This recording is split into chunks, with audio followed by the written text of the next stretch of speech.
Hello, my name is Alexander Fischer. I am an associate professor in the Jindal Global Law School, and today I would like to talk to you about our new degree program, the BA Legal Studies, and in particular our new course, Introduction to World's Legal Systems. My personal relationship with this course goes back about 20 years. I started teaching at the University of Heidelberg in Germany.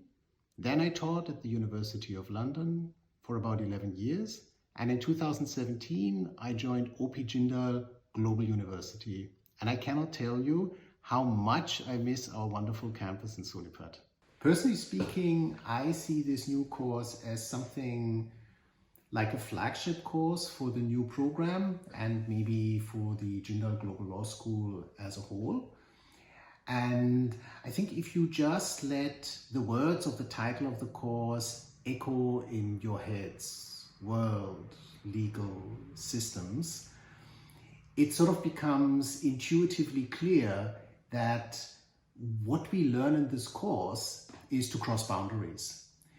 And I do not just mean this in terms of crossing boundaries geographically, but I also would say that this course and the degree as a whole has a lot to do with crossing boundaries into other academic disciplines. So a course like Introduction to World's Legal Systems essentially helps us to define what this entire new BA Legal Studies degree is all about. You study law, but at the same time you always study more than law. So you learn to understand law from the inside as well as look at law from the outside. So from the inside, that's your engagement with statutory texts, cases, jurisprudential methods.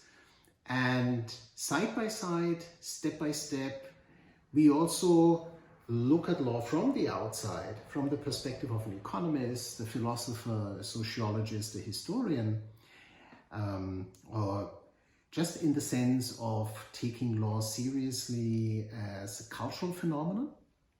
And so we bring in all these contextual layers for excavation, all the various different actors that shape how a legal system works.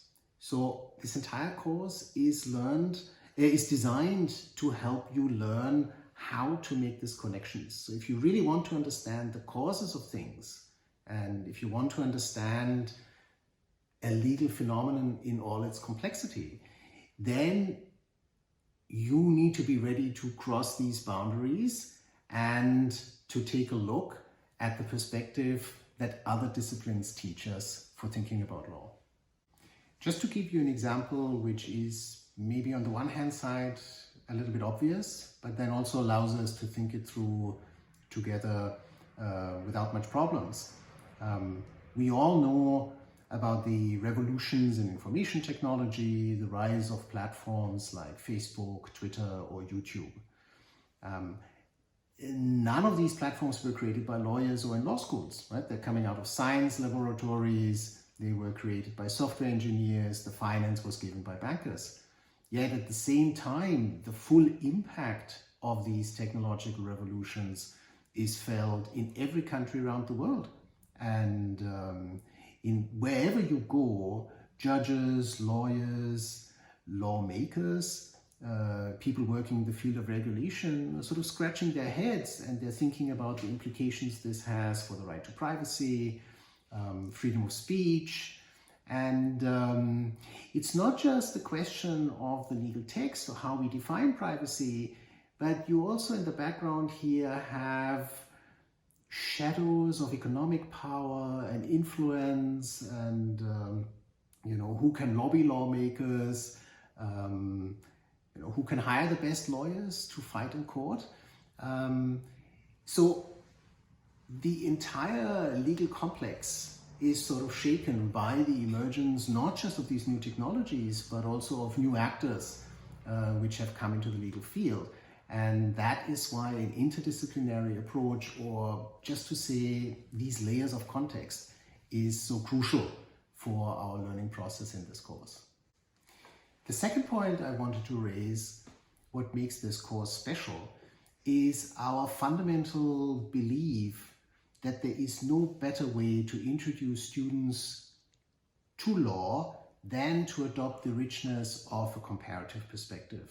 So we have already talked about crossing boundaries into other scientific disciplines, but of course this course is quintessentially also about crossing boundaries into different worlds, different legal traditions, different legal families, different countries, and you could almost say, in the way that we have defined this course from a global perspective, it almost has no boundaries, right? Because our goal is to cross all boundaries. And here the title of the course really is the mission statement, and our passion for learning through comparison is really what you expect from a university that is called Jindal Global University.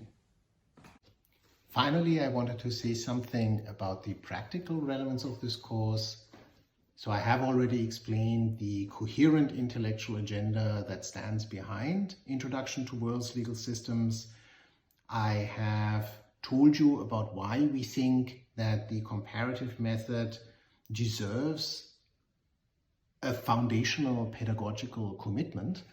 But these are not just things that exist somewhere in an abstract world or for armchair academics, but I would just suggest that you pick up any decision from the Indian Supreme Court of the last 20 years and just look at the footnotes in a couple of pages, and you will see that there are constant references to foreign sources, and that the framing of major legal concepts, just think of privacy, has been shaped by comparative legal thinking. The same is true if you go to the Law Commission, go to the Law Commission website, download any report, and you will see that the entire policy debate is shaped by references and by information that the Law Commission derives from taking this global perspective, just like we are taking it in this course.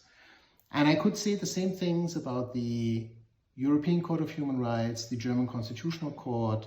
Citing foreign judgments is now part of the practice of what it means to be a judge, and at many levels of a legal system. Also for family lawyers, we often say that family lawyers are the most international lawyers in the world because of migration. There are so many interactions between the legal system. So it's not just that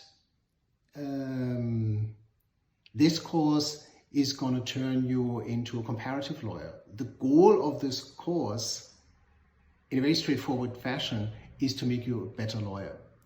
And if you decide to use the tools imparted by this course for other professional pursuits, it will still mark you out as a student of JGLS.